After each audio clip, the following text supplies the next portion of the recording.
One wrong stroke can make your portrait look flat, but one simple trick can make it come alive. Watch closely because I'll show you both, and the game-changing shortcut for creating a beard I use myself at the end.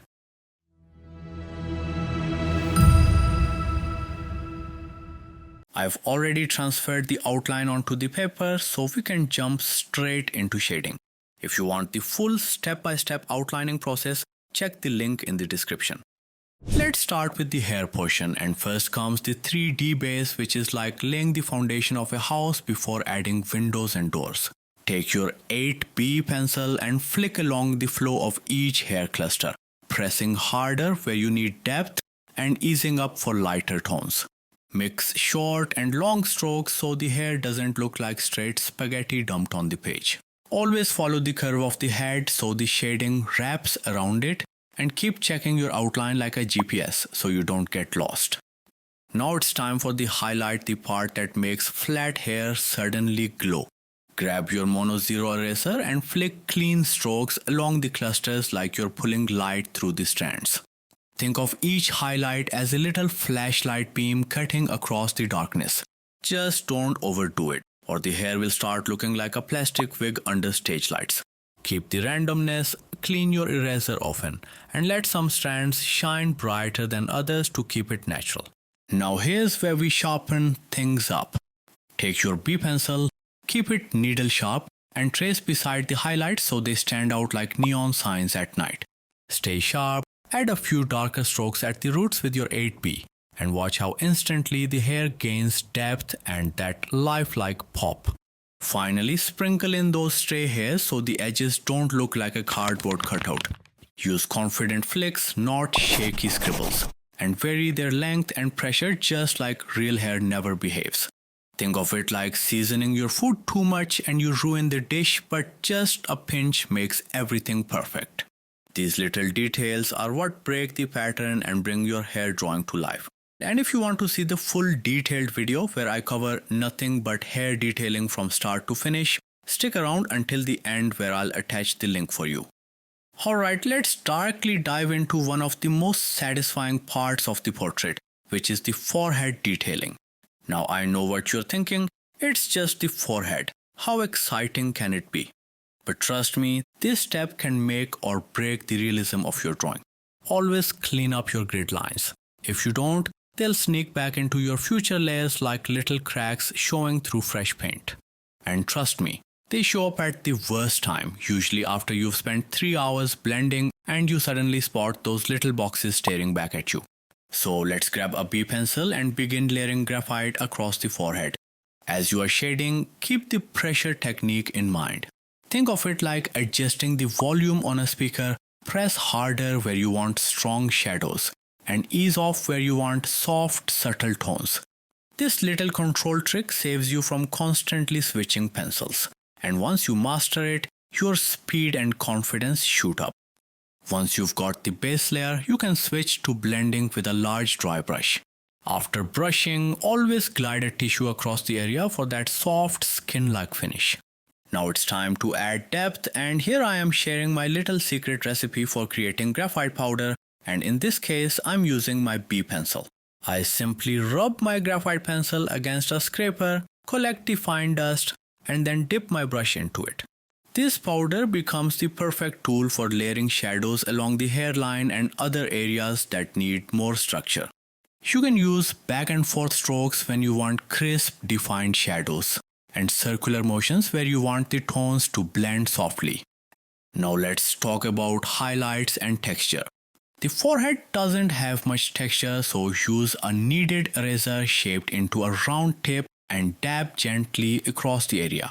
Think of it like lifting little spots of light from the surface. If you want brighter highlights, press a little firmer. Instantly, you'll see the skin start to glow. Now here's a step almost every beginner misses. After blending, the hairline often loses its sharpness and starts to look smudged. To fix that, you can darken the strokes along the hairline with B pencil, pressing harder at the root and lifting off as you flick outward. This creates that natural root effect. To keep it real, you can also add a few individual strands in random directions, some darker, some lighter, because real hair is never uniform.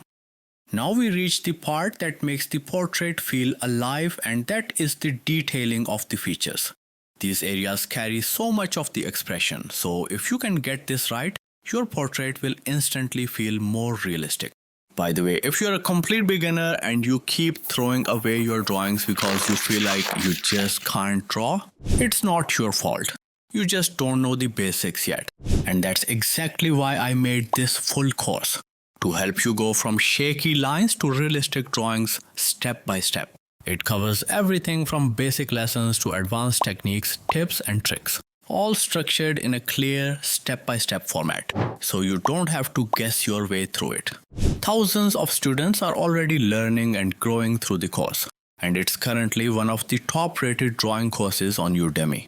I put my course on sale for 5 days every month just for my YouTube family. Check the link in the description or comments to see if the sale is live right now, and get enrolled before it ends.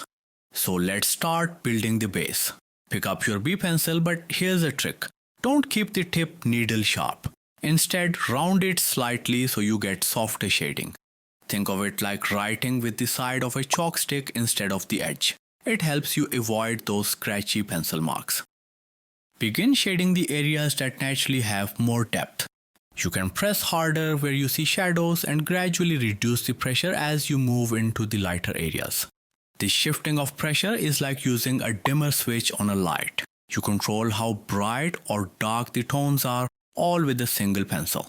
And here's the beauty of it. Once you master this, you won't need to keep swapping between different grades of pencils every few minutes.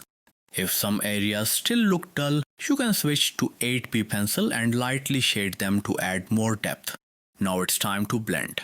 As I always suggest, use a medium-sized dry brush in soft circular motions. Here's where most beginners go wrong, which is they press too hard. Imagine you're brushing dust off the glass. Gentle strokes will always give you a smooth surface. After that, always run a tissue across the whole area, and that instantly gives the skin a buttery smooth finish. With the base ready, let's add highlights and texture. Using a sharp eraser tip, carefully pull out curved highlights under the eye, following the same direction as the darker strokes you laid earlier. Placing bright strokes right beside dark ones is like turning on a spotlight on stage. The contrast makes everything pop. For softer highlights, always switch to a kneaded eraser shaped into a thin round tip and dab lightly across the cheek. Because we already built a strong 3D base, just a few dabs are enough to reveal that natural skin texture. Now let's bring the eye itself to life. If the iris needs depth, darken it with 8B pencil. I also add lashes with flicked strokes of different lengths. A quick reminder here, don't make lashes all the same size or direction, unless you want your portrait to look like it's wearing false lashes straight out of a cartoon. Real lashes are a little messy, and that randomness is what makes them believable. The iris also needs to shine, so use your mono zero eraser to carve out a thin highlight. That single stroke can make the eye sparkle. Okay, so here comes the eyebrows. This is where patience really pays off. Use your B pencil with a sharp tip and add upward strokes, flicking from the roots. Then start adding downward flicks from the top, overlapping them to create that natural V-shaped pattern. Here are a few key reminders. Vary the lengths, keep your hand relaxed and sharpen your pencil often. Otherwise, your brows will end up looking like thick black bars instead of natural hair. Or worse, like two black caterpillars having a staring contest. To make the hairs pop, use a mono zero eraser with a flat tip to pull out a few bright strokes beside the darker ones. This step is essential because real eyebrow hairs always catch light. Without highlights, the brow looks flat and lifeless. Finally, for finishing touches, sharpen your B pencil again and drop in a few extra strokes across the brow and brow bone. Male brows are usually a little bushier, so adding random uneven strokes makes them feel fuller and natural. Just look at how with these simple steps the eyebrows come to life. And the best part is these exact steps can be used for any portrait you draw.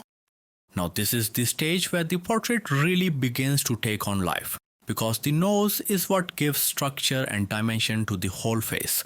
If the nose feels flat, the entire drawing loses depth. So let's carefully bring it forward with a few simple layering methods. With the base in place, start to blend it softly using a medium-sized dry brush in small back and forth motions. Now here is a time-saving tip if you ever feel a little lazy. Instead of blending every single part of the face, just blend the raised areas like the bridge and tip of the nose, the forehead or the cheeks. This gives the illusion that the whole face has been blended while still keeping natural shadows and textures intact. It's like cleaning only the parts of your room that guests can see. Now let's move on to highlights. You can begin with softer ones using a kneaded eraser shaped into a round tip. Now let's add texture. For this, use your 2H pencil because its harder graphite creates soft, subtle strokes. This exact method works for any portrait you create because every nose relies on the same balance of light, shadow and subtle texture. Now comes the fun part, the lip texture. You can start by adding fine lines and small strokes across the lips to mimic their natural surface. To make the lips look round, you can use a kneaded eraser shaped into a thin tip and dab in the center of the bottom lip. This adds a soft shine exactly where natural light would hit, and if it feels too bright, you can tone it down with a blending stump. Next, you can deepen the center with your 8B pencil and shade the sides. This simple step creates the effect of a natural smile. And here is something to remember. Even a tiny change around the lips can completely shift the expression of your portrait. 1 second it's smiling, the next second it looks like it's plotting revenge. If your texture lines fade while highlighting, you can redraw them with a B pencil and add smaller strokes in between. Real lips are never perfectly even, so this randomness is what makes them believable. Okay, so do you want to know how to create realistic mustache and beard texture in just 2 simple steps? Stick with me, because this part will completely transform the portrait. Step 1 is to add the darker hair strokes. For this, you can use your B pencil, but make sure it is sharp. The moment your pencil goes blunt, your beard and mustache will look like you've drawn it with a crayon. Since mustache and beard hairs in this reference are short, keep your flicks short as well. You can adjust the length of these hair strokes according to the reference you are working on. Beginners often make 2 mistakes here. The first is pressing too hard and creating scratchy lines, and the second is making every stroke uniform. The fix is simple. Stay light-handed, keep sharpening your pencil and overlap a few hairs instead of placing them side by side. This overlap creates a bushier and more natural look. To add even more realism, you can place a few small dots with a stippling motion. These tiny marks mimic shaved hair and give a nice textured finish. Step 2 is where the hair really starts to pop. Take a mono zero eraser with a flat tip and add brighter strokes right beside some of the darker ones. The contrast instantly makes the hair look shiny and three-dimensional. Only add these highlights to selected hairs. Otherwise, the whole area will look overly bright and flat. Let me show you the reverse method as well. Start with lighter strokes using your mono zero eraser, and then layer darker strokes in between with your B pencil. This approach gives the same realistic result as the mustache, only in a different order. Whichever method you choose is up to you, and it is worth practicing both to see which one feels more natural. As you build the beard, remember 2 important things. Keep the pencil sharp and keep the strokes varied. Also avoid crowding too many strokes in one direction, because that will make the beard look like a block of shading instead of individual hairs. Think of it like weaving fabric. Some hairs overlap, some are shorter, and some taper into softer lines. And most importantly, keep checking how the beard affects the overall expression. A dense, sharp beard can make the face look stronger and more mature, while a softer one can add youthfulness. For added realism, extend just a few beard strokes into the neck. Step back from your drawing often and look at it from a distance. because this is the best way to spot imbalances. Sometimes what looks like a disaster up close actually looks fine from a normal distance, just like your haircut. And don't forget small details like moles or skin marks. A touch of darker shading with a soft highlight or dot on top can make them look realistic. From potatoes to portraits, we've brought this face to life. Now grab your pencil and make some magic. If you found this useful, hit like to support more free tutorials. And if you're an absolute beginner and want to learn drawing from scratch, you can join my course here. So thank you so much for watching, and I'll see you in the next one.